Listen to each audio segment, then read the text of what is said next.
Hi everyone. How are you all doing today?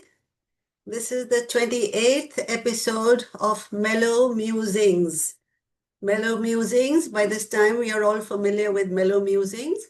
It's the fortnightly session that we have, the Society for the Study of the Multi-Ethnic Literatures of the World. This is the society that promotes these sessions. And from time to time, we have some eminent people, scholars, critics, writers, who come and talk to us about the various things that they're interested in and about a lot of things that our members would love to hear about. So today promises to be another scintillating session, and let's see what we have today. Hosting this session will be Manpreet Kang, Professor Manpreet Kang. Hi, Manpreet, how are you? So we know Hello. Manpreet. Good Yeah, evening, ma'am. Good yeah. evening. Manpreet is a familiar figure, and well, she's here for all our sessions and all our conferences. She's been with us right from the inception of Mellow, and our society came into being in 1997. And the speaker today is Malashri Lal, whom we all know so well. And Mala has, well, when actually we started Mellow, we began as Mellus India, and she was there in the very first meeting that we had. You remember? That was in Yes, I do. 1987 in Chandigarh. So, Mala, very nice to have you here. And we have another veteran out here, Shamala. Hi, Shamala. Good to see you on the screen. So, we are going to start this session very soon. Manpreet will be introducing Mala, and the conversation will take place between them. What we generally do is we switch off our videos and we just listen quietly until a time that they ask us to come onto the screen and take part in the discussion. Right? So, over to you, Manpreet. Over to you, Mala. Carry on, please. Yeah. Thank you Thank very you, much, ma'am. Manju. Yeah. Thank you. And well, once again, welcome everyone.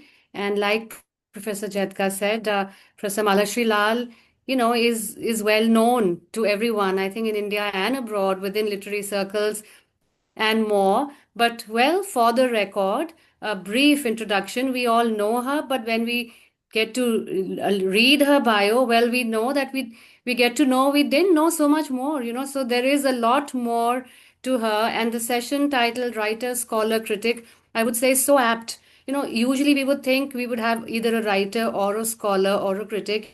Here we have one person rolled into, all three rolled into one and much more. But without further ado, just a very brief introduction to Professor Malashri Lal. She's an academic, poet, editor, and anthologist. She has 26 books to her credit.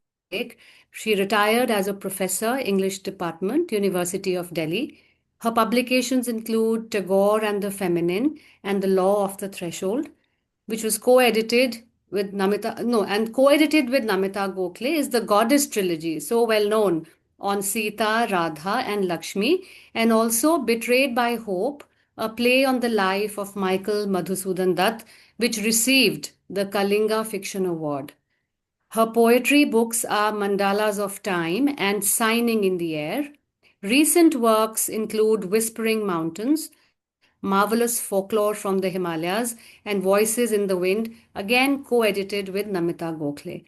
Among other recognitions, Malashri Lal received the Maharani Gayatri Award for Women's Excellence, the Setu Bilingual Award of Excellence, and the Ethos Award for Poetry. Currently, she is convener of the English Advisory Board of the Sahitya Academy. Well, that and like I said, much more is Professor Malashri Lal. So happy to have you here, ma'am, and my privilege to be in conversation with you. So, to begin, well, I was just curious to know that, how you're writing. I mean, how did it start? Was it very planned, intentional, or it just happened along the way as part of your academic profile? So, something about that, ma'am? It's good to delve into the secrets of the past. So, thank you very much, Manpreet, for that question. And I look forward to the conversation with you very much. So, my writing began consciously because I was in search of Indian feminism. I'm talking now of the 1970s when I began my teaching career at the University of Delhi. And at that time, we had a very conventional colonial inheritance in the English department syllabus.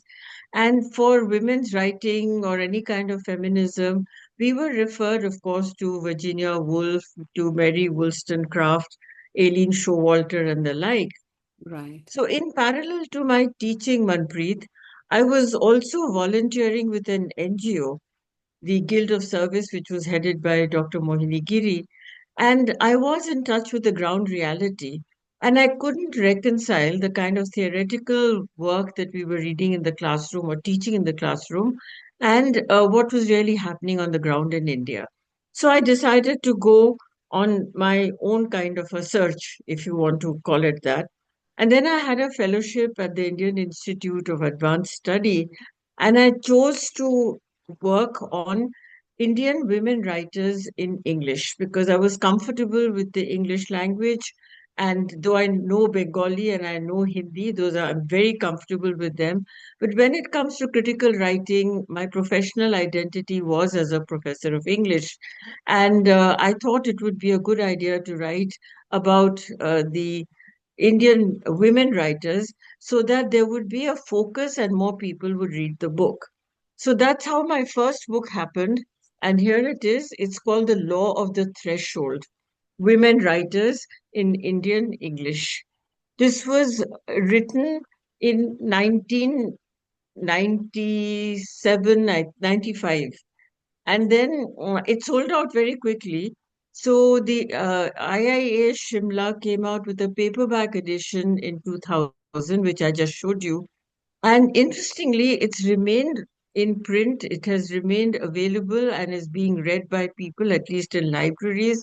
And to my utter joy, I heard from them that 25 years after the paperback edition of 2000, they're reprinting it with a new introduction by me. The reason for the new introduction is that things have changed from how it was in the at the time that I wrote the book. The assumption of the book that there is a domestication of women and therefore a kind of repression. She's expected to stay within the threshold. And the moment she crosses the threshold, metaphorically and really, then she goes into another world where she is facing a kind of situation that she is not accustomed to and therefore open to all kinds of oppression and exploitation. Now, that situation having changed in our times, I decided, Manpreet, that I would go ahead and give permission for the reprint, but on condition that I write a new preface. So, we are expecting that book to be out pretty soon. I'm also happy that in my own way, it was a contribution to a new thinking about women in the academic sphere. And from then on, and parallel to the time that I was writing, there was more and more activity on rethinking the woman's condition in India. And although the world of academia and the world of creative writing was held apart right up to the early 90s, I would say, there were more and more people like me, women studies people, English department people, at least many of them were heading these women studies centers. They were unhappy about this division of what we were teaching as feminism and what we were experiencing in our own country. Yeah, thank you, ma'am. That was interesting. In fact, one of the reasons for asking this question was that, we have many young faculty and scholars, and so it would be very inspiring to know how, one gets into writing or becomes such a successful writer. So good to know that, that one has to really set off with an agenda in a way. And then you've all preempted my other question because there's so much on women writing. So I was going to say that how do you see this label, as feminist? I mean, if you were to be known as a feminist writer, would you say that yes or no? Because we've always had so many women writers either, trying to dissociate with that tag, and well, some, of course, claiming it. I will very emphatically accept the label of being a feminist writer. And Right. I'm completely aware that the word is not very acceptable to many well-known Indian women writers. I can think about Anita Desai. I can think of Shashi Deshpande's very well-known essay. But that is because feminism deriving from the rather combative model of Western feminism has given it a kind of definition that is associated with the destruction of order, old disciplines, traditions, uh, age old legacies and inheritances, and somewhere interfering with the trend of thinking sociologically within India. So there is a resistance that many women have to being called feminist. I don't, because that's not how I read feminism. And I've had a lot of very interesting discussions, particularly with Shashi Deshpande, whose work I enjoy very much. And she said, well, a writer is a writer. Why do you have to consider the gender of the writer? I said, no, for me, the gender is very, very important because it is that perspective of where you're coming from that the subject that you're writing about gets to be interpreted. Now, where sort of I'm concerned, I would say that I found the images of feminism for India in our ancient classical literature. Ardhanarishwar as an icon dates back absolutely ages. And what better icon and representation can we have of the uh, conjoining of man and woman, a kind of harmony, equality, a sort of interdependency.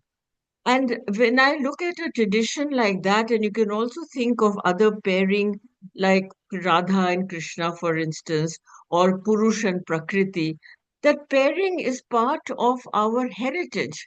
So to talk of feminism as being confrontationist is to me not right, because the Mhm. feminism that we have in India is collaborative. And that is the image that I want to be pushing and have tried to do so in my books.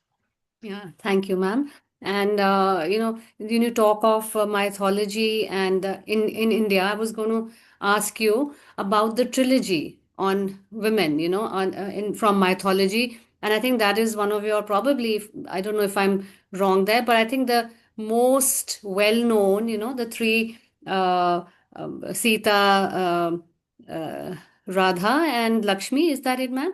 So Yes, yes. the trilogy and Sita particularly, we kind of it was so talked about. So would you like to tell us something about this sequence, how this came about? Because this is something which is really popular, and it, I think, set off these debates which now past decade or so or more have now been so popular with scholars and PhD scholars. They are looking at women in mythology.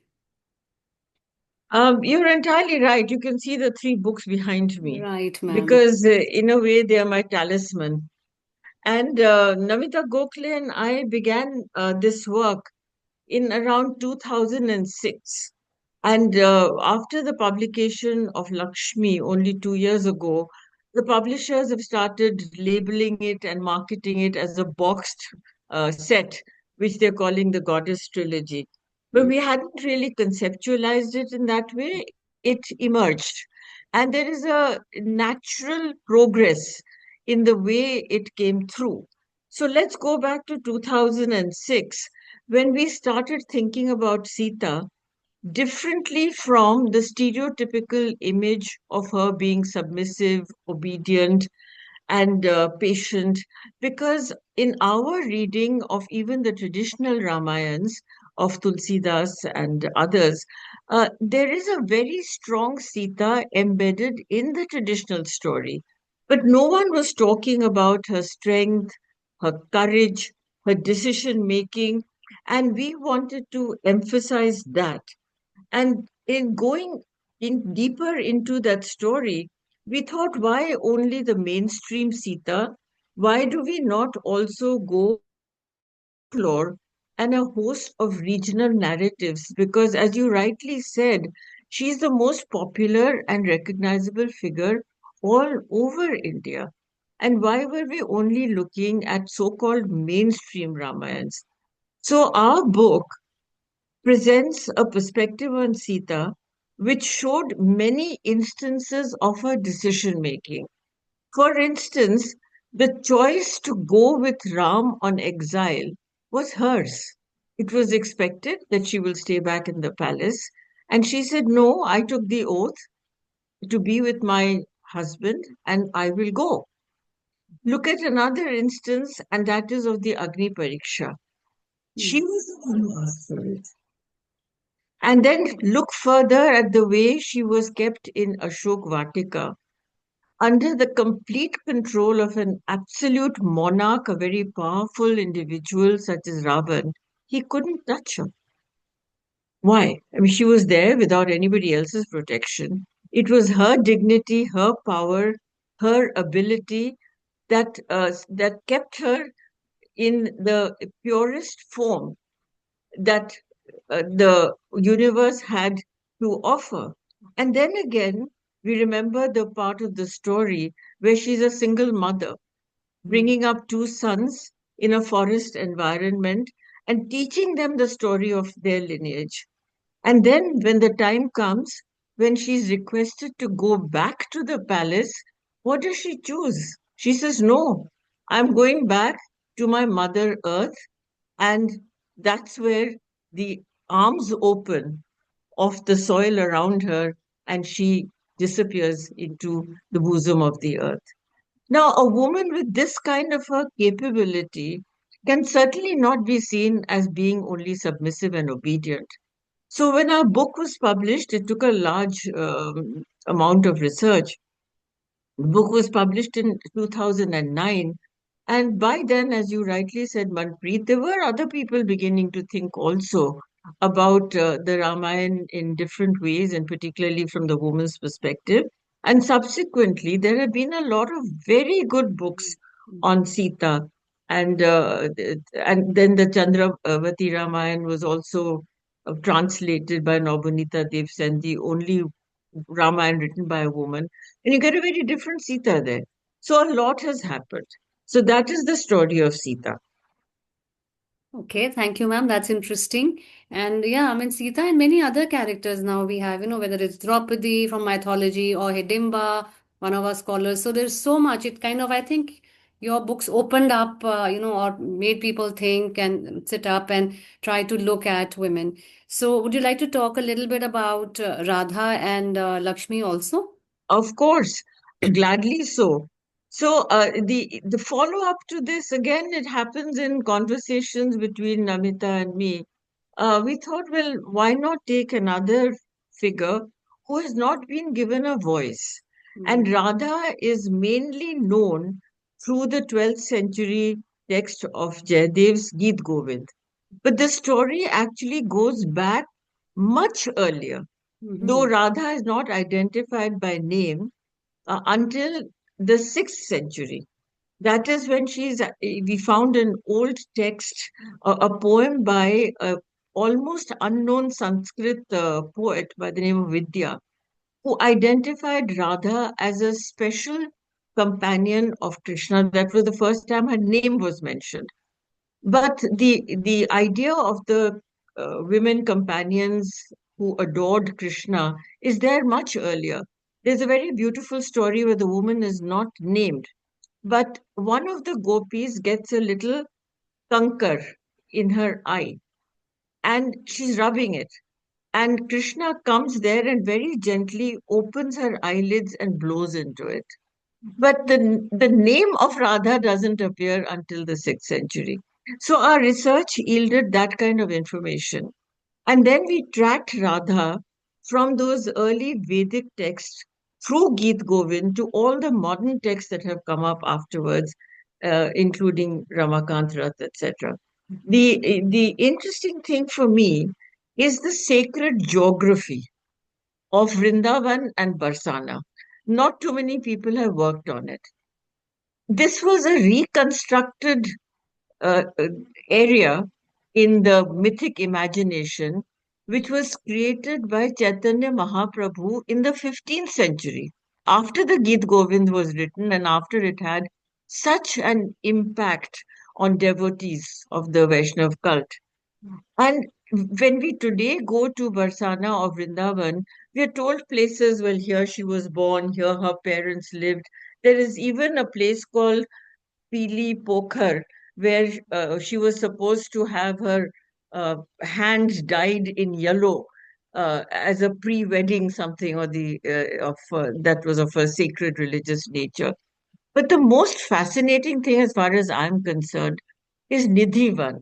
I don't know how many of you have been there, but this is supposed to be the area where every night, even now, the Ras Leela is danced.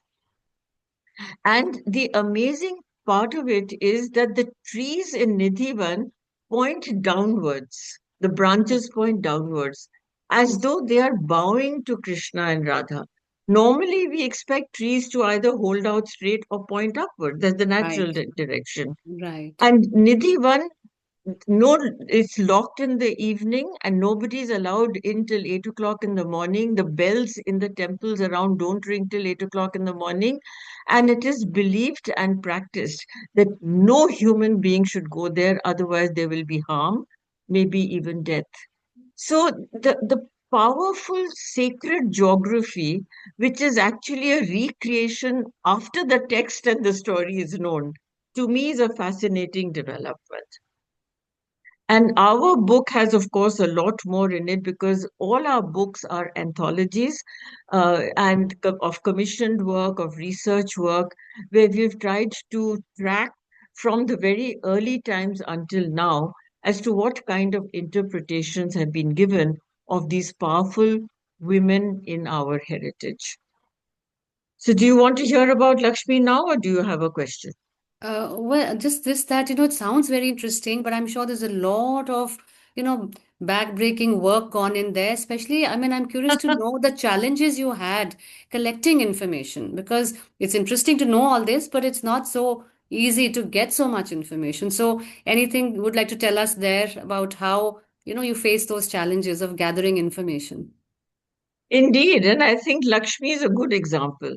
Mm-hmm. That was the most challenging book because here we were dealing with a religious subject Mm-hmm. and a highly venerated goddess. She was not, it was not a matter of bringing her into prominence, she was already there, but to uncover the pre-stories or come up with interpretations that had not been explored.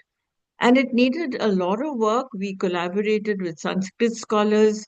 We collaborated with people in many parts of South India. Because as you move from one area in the country to another, the goddess figures and their iconography, their presentation, the understanding of their lives, and the stories surrounding them tend to change. So with Lakshmi, the challenge was very much there, and it came as an absolute surprise to both Namita and me that there was no comprehensive single book on Lakshmi. There would be individual books on certain aspects of Lakshmi, but not a comprehensive book. So we set out to do this, and there were multiple sources that we had to consult. The classical I have already mentioned, and then there was again the Mm-hmm. folklore and the regional narratives. Many of them had not been translated. Those are the ones which give you a huge variety and sometimes even contradictory and conflicting things. But let me hone in on what interested me the most. Lakshmi has 108 names. In fact, there is a Sahasranama, which means 1,000 names. The question that I asked was, why is she only worshipped in today's India, or at least urban India, as the goddess of material wealth? Red sari, gold border, dripping with gold jewelry, crown, sitting on a lotus. Why? If there's only one interpretation and that equals material success, then why 100 names? Why 8 names and 100 and 1,000 names? Very So true. I set out to discover my track in that direction. And I found the answer, to the extent that one finds answers to mythological questions, in the Samudra Manthan story. And that is the first appearance of Lakshmi. And what do we get there? When she comes out of the ocean, she is carrying the Akshay Patra. And the Akshay Patra contains grain as well as gold. So it's not just gold. The grain is equally important because it is survival. That's right. And therefore, the traditional Lakshmi who is worshipped is a person of many, many facets. And she is to be more accurately defined as the goddess of abundance or the goddess of plenty, or as we called her, the goddess who gives. Mm. There's a very beautiful story about Lakshmi popular in Orissa. This is Balram Das's story, where not only does she have the ability to give the boon for a poor person to become rich, the opposite is also true. If you don't look after your wealth in the sense of being a generous, good hearted person, honest and ethical, you will lose your wealth. And she's the wandering goddess. She's the Chanchal goddess. And she decides to walk around on her own. She's not always being accompanied by an escort. And in the Balram Das story, she goes to a very, very poor woman's household on Diwali night because she sees in that poor woman a very devoted person, genuinely devoted. And when she comes back home, her husband and brother-in-law say, no, no, you've gone into the areas which are for outcast people. You can't come in without purification. She said, fine, I'm leaving. When she leaves, even her own household, without her presence, falls into ruin. So they realize what a mistake it is to send her away like this. In other words, I think the challenge in this book was to find a woman who has not only self determination and will and power, but ethical concept of wealth and abundance and prosperity. And it's time to remember that in our material world today. Very interesting, ma'am. Thank you so much. And I think it's us people, we slot even the gods for our convenience. I think, Yes. and so it's good to know, I mean, that we went and uh, discovered so many other facets to her. Interesting. So, ma'am, since you're such a well-known writer, established writer, I think it will be good to know a little bit about the craft of writing. How do you go about it? Is it, that overflow of a thought and emotion, or is it something, if you discipline yourself to an hour every day or something like that? So just something about how you write. It seems like I'm very disciplined because yes, I do produce a book every year, year and a half, 2 years, I don't know. Um, but let me put my corpus together. 26 books seems like reasonable production. Um, uh, I'll put it into three kinds of writing, and each one of them has a different craft, to use your word. And these categories, the first would, of course, be academic writing, which I did in plenty while I was teaching at Delhi University. And the second would be my work on Indian mythology. And the third is creative writing. Now, when it came to the academics books, they're, of course, meant for university readers and for scholars. So they are based on research sources and my own analytical writing, plenty of footnotes, etc., etc. And my academic writing covers a wide range, including comparative feminism. I have a book on Canadian feminism and Indian feminism because I found that the indigenous people in Canada have the kind of legends and folklore and totems and things, taboos that are very akin to nature, and so is our folklore, very close to nature and the seasons and climate and animals and plants. So I decided to do that book. Now, at the other end of the scale, there's also a book on Tagore and the feminine, which was a challenge to write. But I happened to be at that time during the 150th birth anniversary of Tagore. Happened to be a consultant to the Ministry of Culture and read so much on Tagore. And I am a sort of Bengali by birth. And the programs that were being planned all over the world by the government of India and support with of the country government, I realized there was not a single book on Tagore and the feminine, and I Hmm. decided to do it. And what was interesting about that is that there's a lot of contradiction in Tagore. He has very strong women characters, like that short story which everybody reads, The Wife's Letter. Hmm. Then there is that powerful novel called Sheshar Kobita, or The Farewell Song. But when it came to his prose writing, he has a clear distinction between a wife and a beloved, both spelled with capital W and capital B. Then I also looked at the letters that he had written to his own wife, Rinalini Devi, and to his Argentinian hostess. And the tone was just so different. So Hmm. I struggled with this idea of what was his view on women and realized that it was very paradoxical. And Hmm. that's fine. I mean, he was a writer with a very long heritage and numerous kinds of experimentations, which I admired deeply, and wrote in different genres. So, a lot of my craft that went into this kind of work, which was feminist, but also deeply based on research.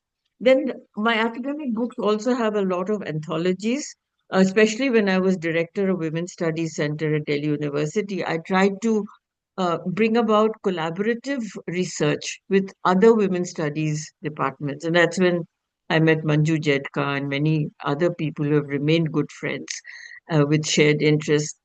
And those books were typically anthologies about the history of women's studies in India, new thinking about the Indian family in transition, and things of that kind. So that's the first category of academic books. The mythology I've already talked about, so I won't go back, except to say that I learned a great deal about ancient heritage. I do know some Sanskrit, but I need help with it. But I learned an immense lot about mythology from those three books. The third category is the poetry and the creative writing. I have published a couple of short stories, but not a collection yet. And the two poetry books have done well. The In the sense that Mandalas of Time, to my absolute surprise, was also nominated on the short list of the recently of the Rabindranath Tagore Prize.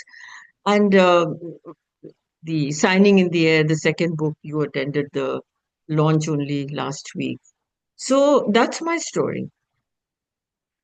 So, ma'am, the question again, is that so you write, I mean, you've just mentioned academic writing, research writing, and now recently these two books of book anthologies of poems. So, what do you enjoy more, creative writing or academic writing?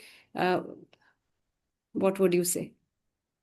I enjoyed all of it.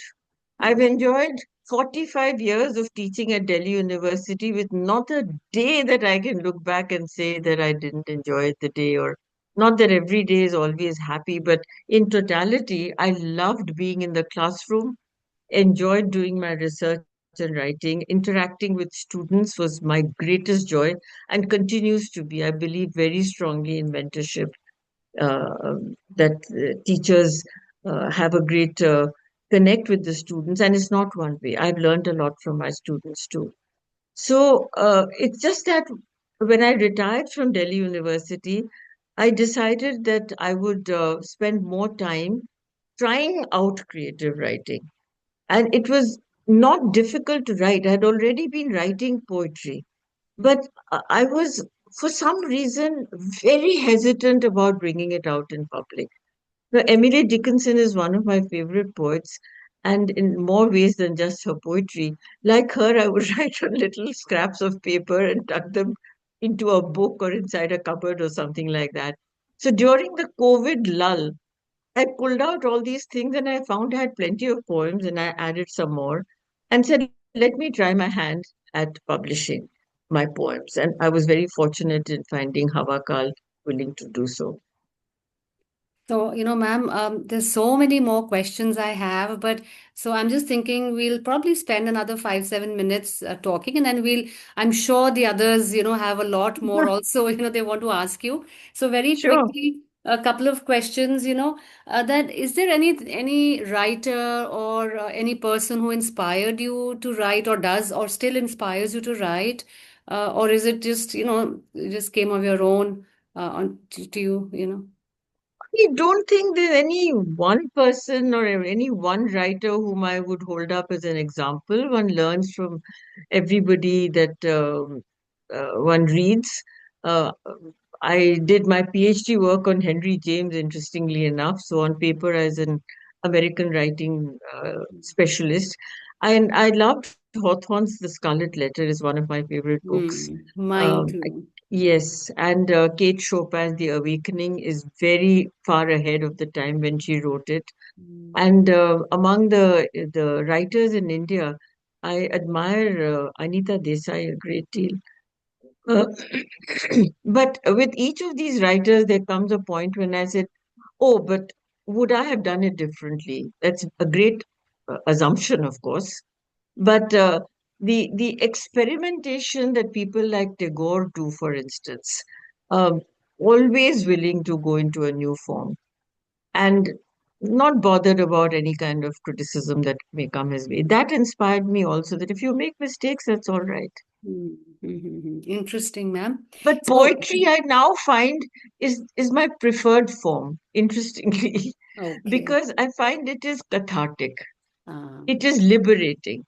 And I wish I could spread that message, especially to the young people, because I have found that it works for me and it works for some young people I have mentored. That you think it's very formal and very difficult, and it is ultimately, it needs a lot of revision. But on the other hand, it's the best medium for an outpouring of strong emotions which are difficult to deal with. Because mm, if you try to write a cohesive sentence about a very disturbed condition that you're going through, you may not be able to. In fact, you may never even start writing it.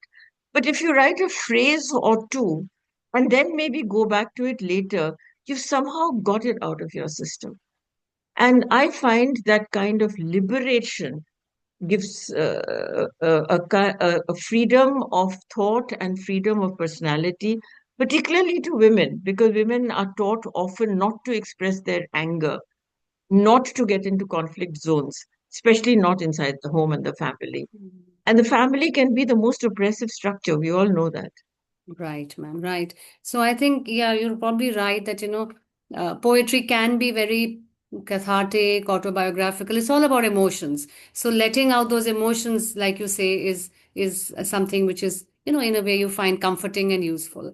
So, ma'am, I would probably like to end with you reading out some poems, but before that, very quickly, any future, I mean, does it just happen or are you planning? What is your next, I mean, what are you planning to write? What are your future plans? I don't know if it will fructify, Manpreet, but at my stage of life, there is an urge now to write down not an autobiography, I'd never do that, but snapshots, Mm. particularly of people that I have met who have left an impact on me. And I've Mhm. had the good fortune to, for instance, meet and spend time with somebody like the Dalai Lama. Mm. Uh, he may not be a writer as such, but he is a teacher. And a teacher doesn't always have to be in script and writing and in the classroom. I've also had the good fortune of meeting and talking to Salman Rushdie and V.S. Naipaul. Oh, I wow. mean, life took me in those directions because of jury work that I was doing. And it was not of, these were not forced conditions at all. They just happened my way. And I feel that I want to write down my impressions of what happened. It may have been only half an hour or 10 minutes or in a crowd, but these are unusual experiences, but I don't want it to sound like names dropping or anything. I'm more interested in the way it impacted me. Hmm. So I might go in and do that, but really just as snapshots of such people who have left an impact. I think that will be very interesting reading. We look forward to that. So, ma'am, may I request you to read maybe a few excerpts from your poems? I really enjoyed the Bindi, the third eye, the other day. It reminded me so much of this poem by Hira Bansode, Yashodhara. I don't know if you're familiar. How the, third eye and the place of the woman and the bindis, and like somebody there pointed out that they're the poetry reading that they remember you always with a bindi. So, I mean, I leave it to you to decide what you want to read out, but maybe if you could something from the bindi, I would love that.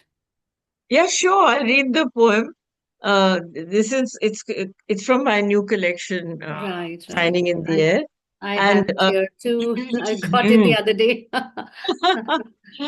uh, the young actor also performed this particular poem. So the poem is called Bindi, the Third Eye. She artfully completes her singar with a deep red bindi painted between her brows.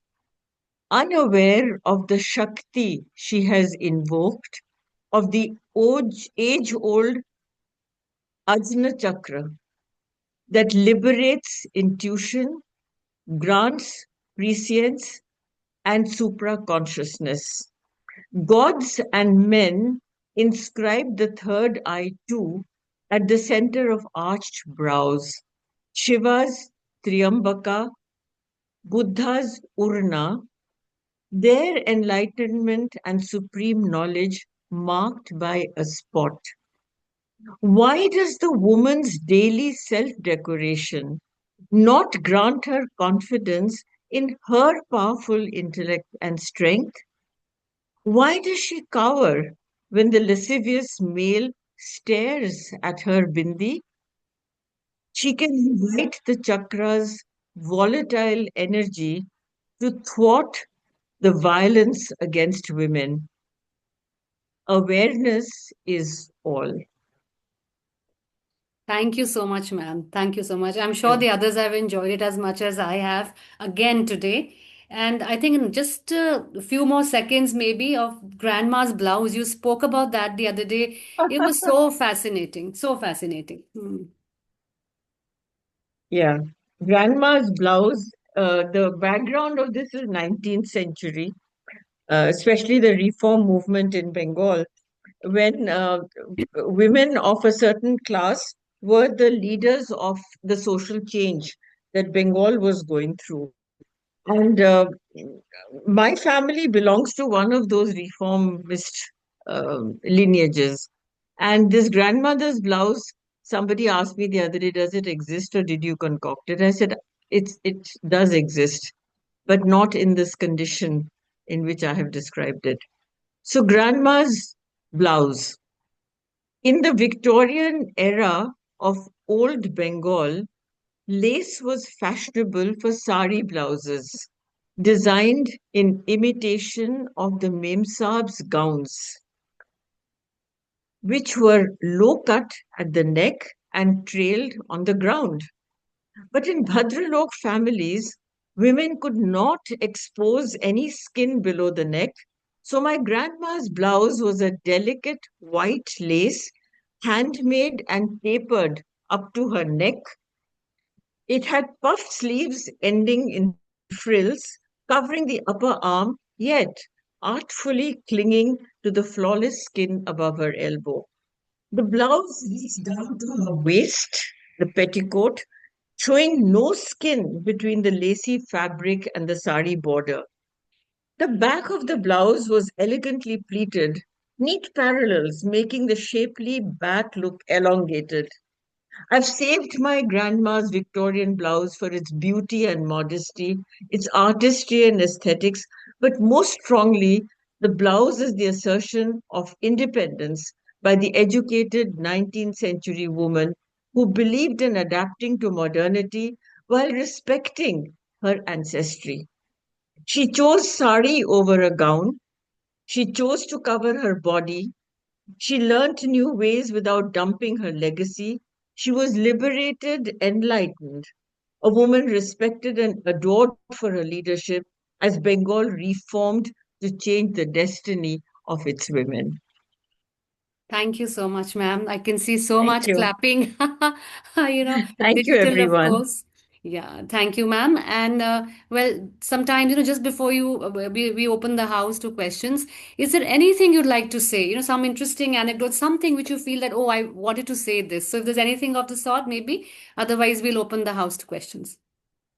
No anecdote except to say that when I look back, poetry, which I now enjoy the most, was the most difficult one to take the decision on publishing. I never hesitated on sending manuscripts, or a lot of them were commissioned by publishers.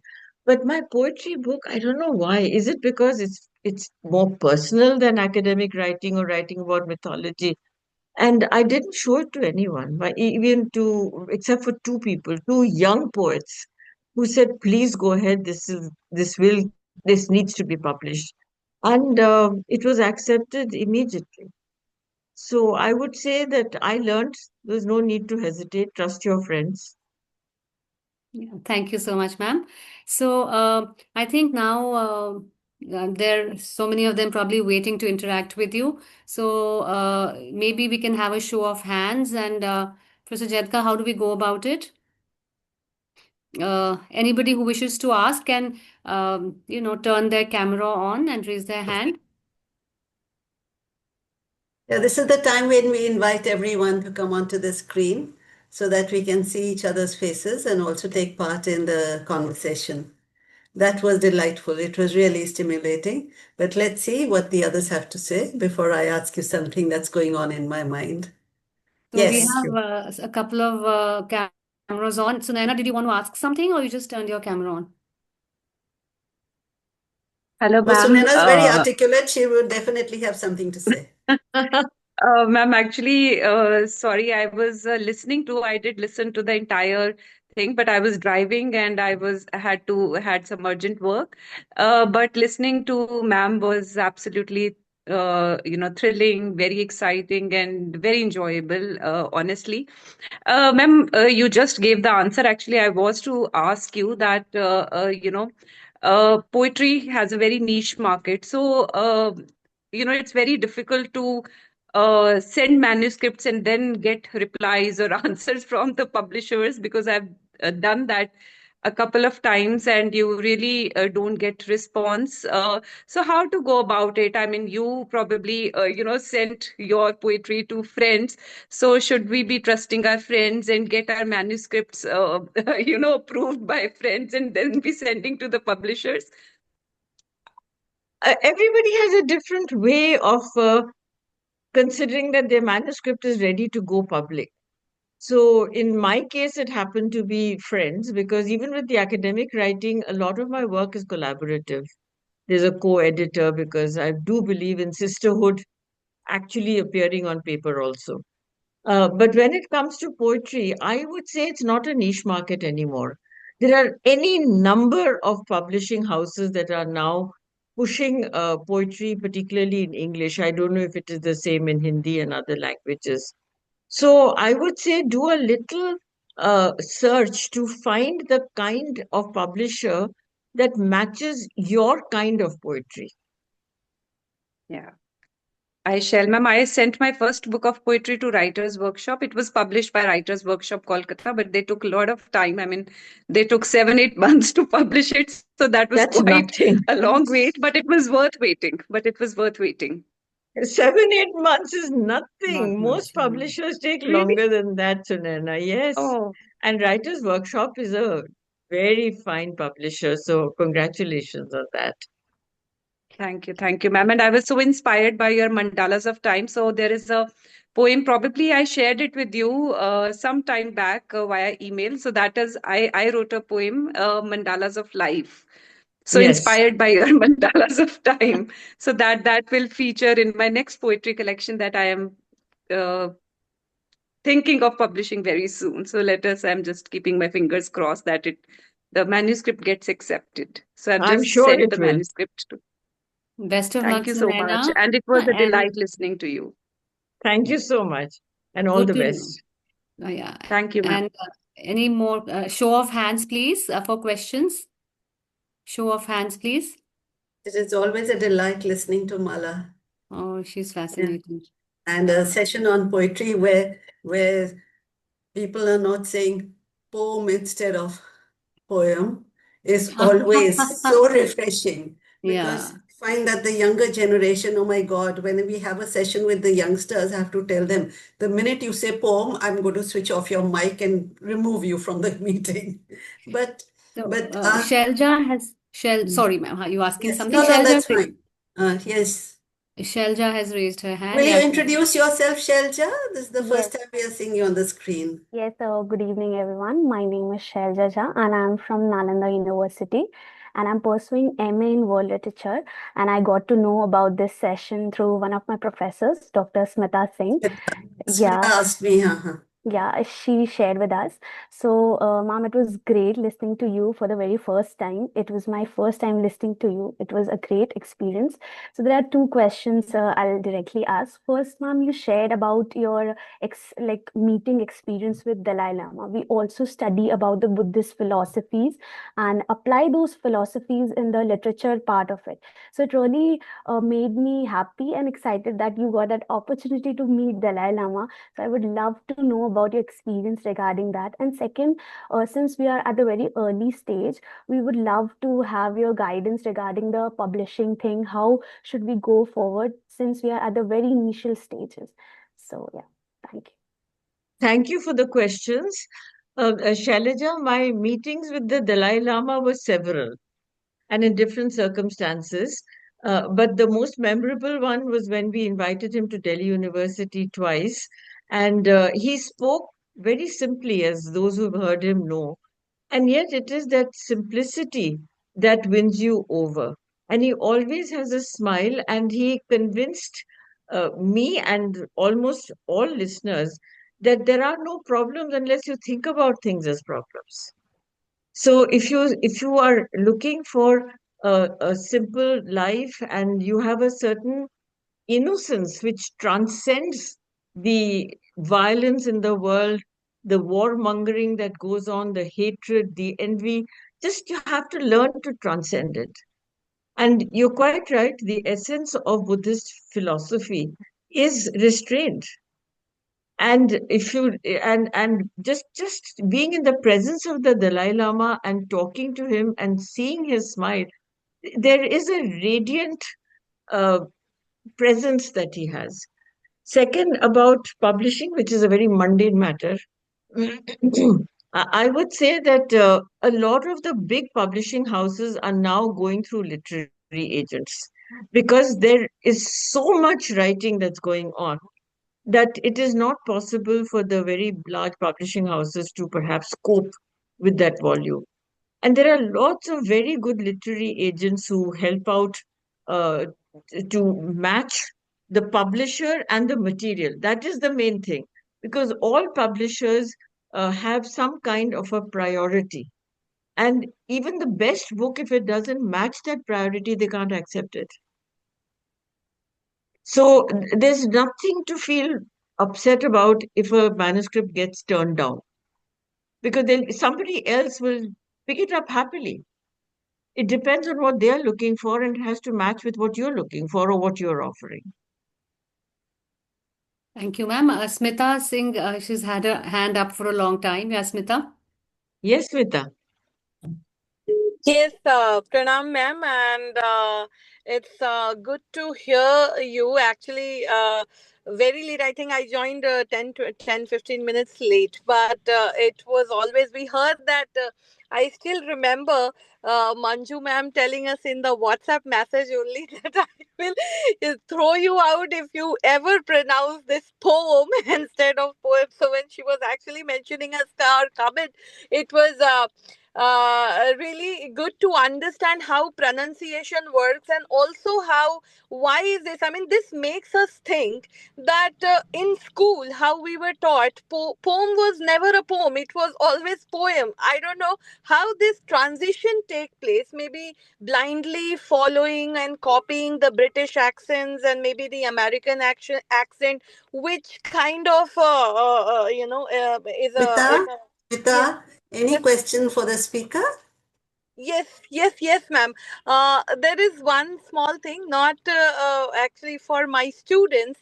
If we can get some kind of a guidance or suggestions that we can suggest our students in order to improve their writing, because I take academic writing with them, and I see there is a lot of room for improvement, how they can go about it. One, two small things they can always nitpick in order to write their whether it's creative writing, poetry, or their papers, researches like that.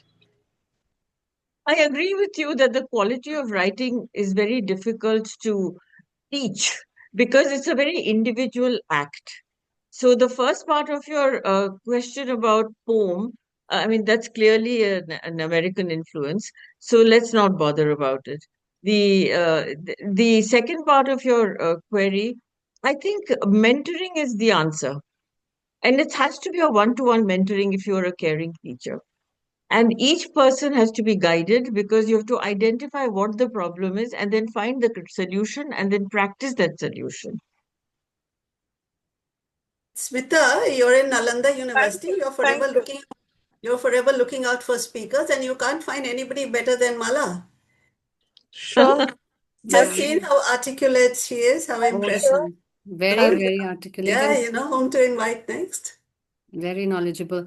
So the Aishwarya has a question in the chat box. Aishwarya, don't you want to ask yourself or you want me to read it out? Aishwarya? So she says, good evening, ma'am. Can you ask how much AI has impacted the market with unoriginal content and creators? Well, it hasn't affected me in one bit. So I don't use AI at all. And I don't think AI can replace creative writing genuinely. And most of us who are experienced teachers will be able to catch AI written stuff very easily. So students can't get away. Thank you, ma'am. Any other questions? Any show of hands? So, okay. Professor Jetka, Manju Jetka. Tulika wants to say something, I think. Huh? Tulika, do you want to say something? Good evening, ma'am. I hope I'm audible. You need to increase your volume a little bit, Tulika. Is it any better, ma'am? Not really, but chalo, go ahead. We can hear you. Yeah. Thank you, ma'am. It was wonderful listening to you. And you were talking about the Indian brand of feminism, especially when it comes to mythological characters. So, do you think that the most of the mythological characters, when you look at a set of them, they derive it, they are not very individualistic in nature, and they derive a sense of their identity from their male counterparts. Like, Sita cannot be worshipped without Ram, and Lakshmi cannot worship without Ganesha. So there is always a male counterpart to the equipment. No, I wouldn't at all push an idea that there is a flattening out of individualism in Indian mythology. In fact, there is so much variety. One almost sees God's plenitude in Indian mythology. Every character, and not just human character, they're animal characters, etc. Look at the many avatars of Vishnu. You get so many kinds of different representations. And as to the accompanying of one character, particularly the female characters with Ram, is or with a male counterpart, is also not true. There, Lakshmi is individually worshipped. So are many others. Durga is individually worshipped. Kali is individually worshipped. So, ma'am, her question also was that maybe she was not very, clear because her volume was low. She's saying that the women in Indian mythology usually do not, in a way, they're always in relation to the male counterpart, not on their own, like Radha, Krishna, or Sita and Ram. So that's what she's asking also.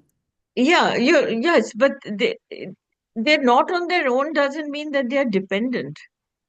When we're relating a story, there may be two characters or three characters, but they have an independent existence, is what I meant to emphasize.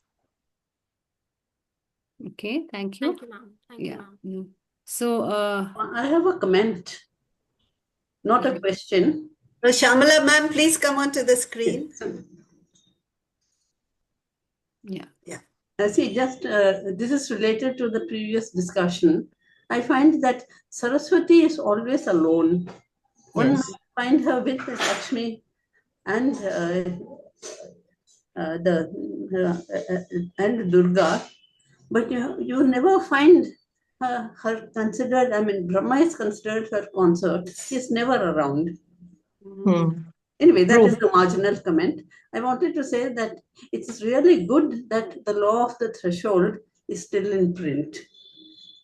Because as teachers, we all know how difficult it is to actually access good critical material. And also, I do hope you will be publishing your snapshots, because it's important not just as a personal, memoir sort of thing, but I feel it will be of great literary interest also. Thank Because, you for the encouragement, Shamla. because we'll get to meet a whole lot of characters whom we never get to know intimately. We see only the sort of, ironed out public face. And thank you for a very interesting discussion. Thank you, ma'am. Manpreet and Thank you very much. No, And I thanks was for supporting the idea. This is the first time I've gone public on it. so I'm sure, ma'am, everyone enjoyed the conversation, listening to you as much as I did. So, yeah, Professor Manju Jedka has a question. She's been waiting for a while. Mm-hmm. Just one or two doubts I wanted to clear. Mala, you said something about feminism in India being collaborative. So, what exactly do you mean by that? Secondly, you talked about Nidhi One. Where is Nidhi One? Because I'm curious about it. And third, you are very active with the Sahitya Academy in Delhi. Can you talk a little bit about your duties, administrative and other duties in connection with the Sahitya Academy? Yeah, sure. So the geographical question first. Nidhi-Van is in Vrindavan. Okay. The collaboration question next. By that I mean the different women studies centers that, as you know, were supported by UGC. We could do collaborative research at one time with 6 centers because you can get different perspectives on a subject. And then we did a conference which was called Women Studies in India, Contours of Change, where we had all the directors who could come of the women's studies centers in India that were in a certain category. So we had about 30 people there, and they brought each of them, the person who was in charge of Trivandrum had their own issues to talk about, and the person from Kashmir had a very different story. Then Sukrita and I put that book together. So that's what I mean by collaborative research. And some projects were with Kurukshetra, for instance. We actually took up a joint project. So when I said sisterhood, that is one of the principles of feminism, to work together. And I have always enjoyed being with other people in my research work. The administrative work that you are And involved yes, in the with the the Sahitya Sahitya Academy, as many of you might know, has the responsibility of furthering 24 languages, which include the 22 that are in the schedule, plus Sanskrit and English. And it has hosted and continues to do so every year in each language, a certain number of symposiums and a national seminar, plus meet the author, plus smaller programs which are locally attended. So it is a very vast scope that it covers. And the priority that I have seen in the last 2 years or so is to encourage young people. We are always told to encourage young speakers, particularly those who are teachers in universities or who are good quality writers looking to publish their manuscript. There's even an award for an unpublished manuscript which is judged. So the Sahitya Academy goes out of its way to bring intergenerational contact and therefore mentorship possibility and direct encouragement of young writers and scholars. It's very important for our young scholars to know about all this. And for all those who are logged in and listening in, we are using this platform to get you acquainted with the top teachers and scholars of the country and abroad also. And very happy that Mala could join us today. Shamala ma'am, if you're still here, we would love to have a session with you also sometime. So start well preparing for it or get into the mood. Okay, That thank would you. be I'm nice. honored. So these are veterans of literary scholarship that you are meeting. And if there are any other questions, Bhavna, you've been on the screen for a while. You want to say something? Bhavna, you're muted.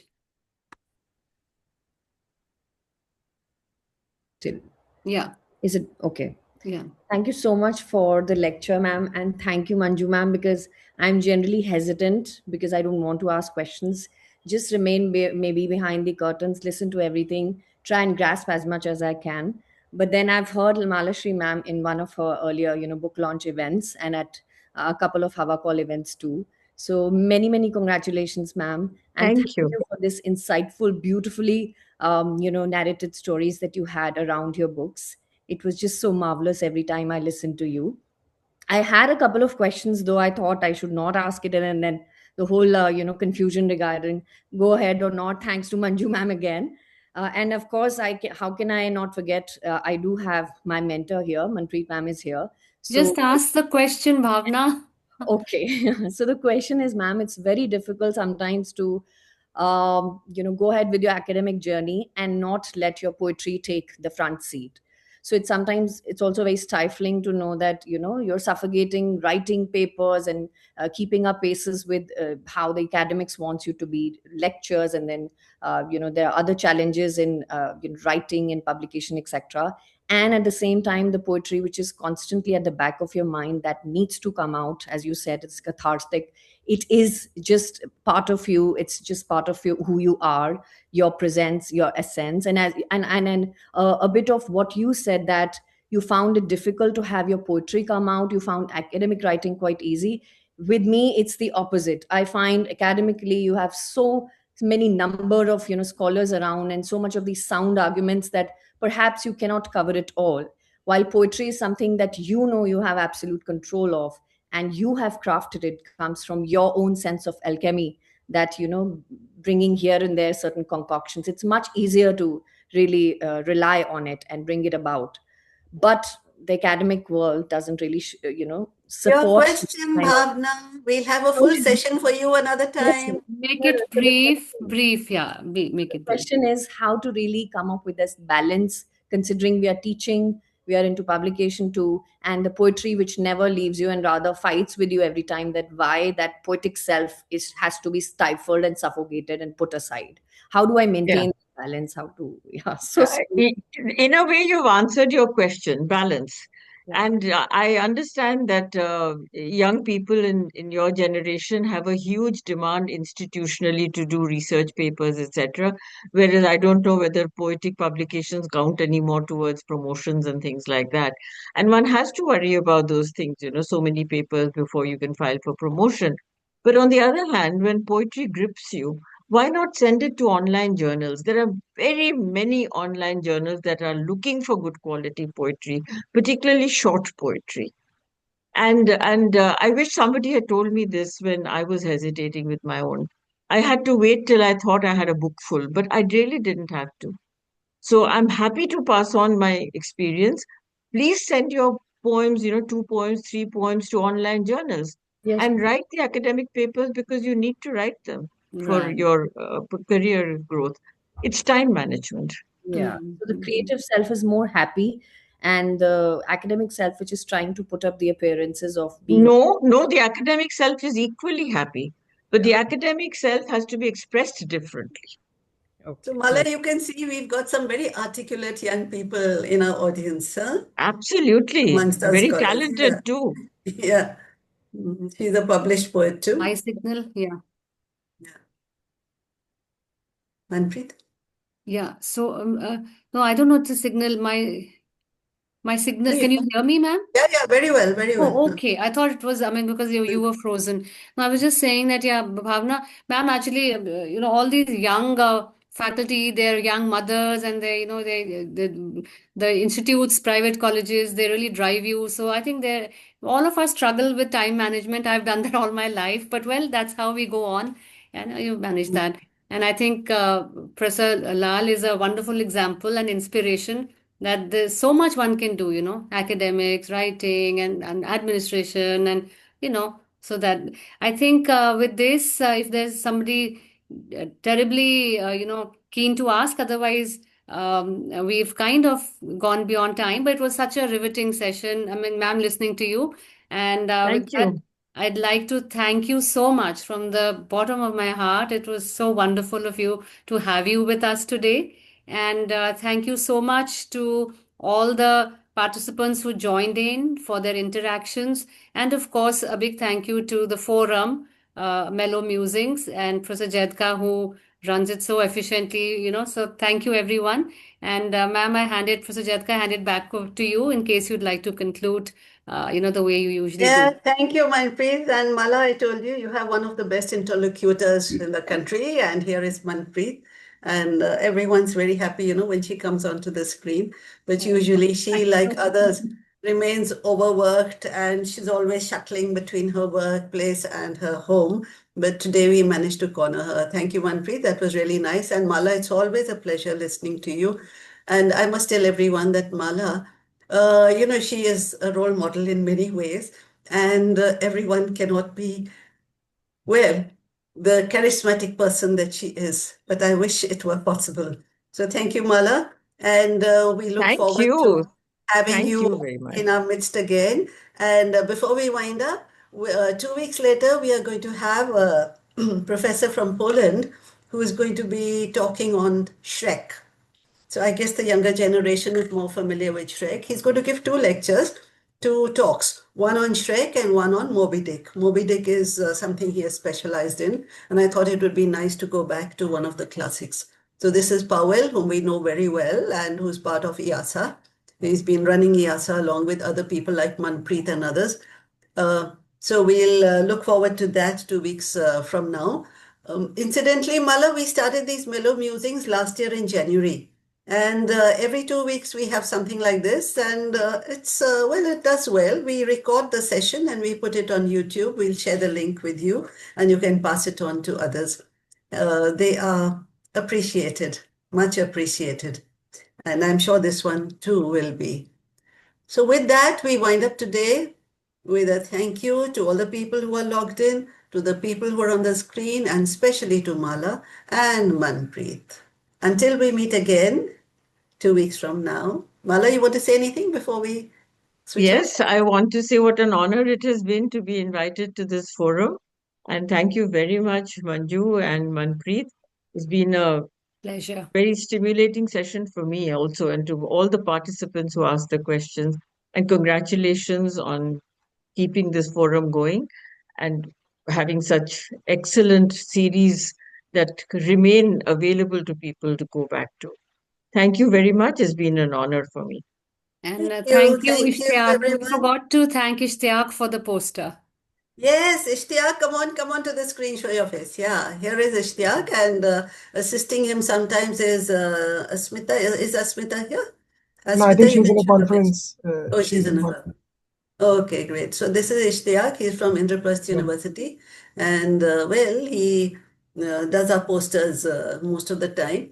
He always stands in as the co-host also, just in case something goes wrong with my connection or whoever else is managing it. So thank you, Ishtiaq. You're a Thank you. great help. And Mala, everybody who's logged in, Manpreet, we'll meet again 2 weeks from now. Certainly. I'll share the link. Certainly. I'll share the link with you once it is uploaded. Okay, Thank you. bye-bye. Thank you so much. Thank you. Bye bye. Bye bye, ma'am.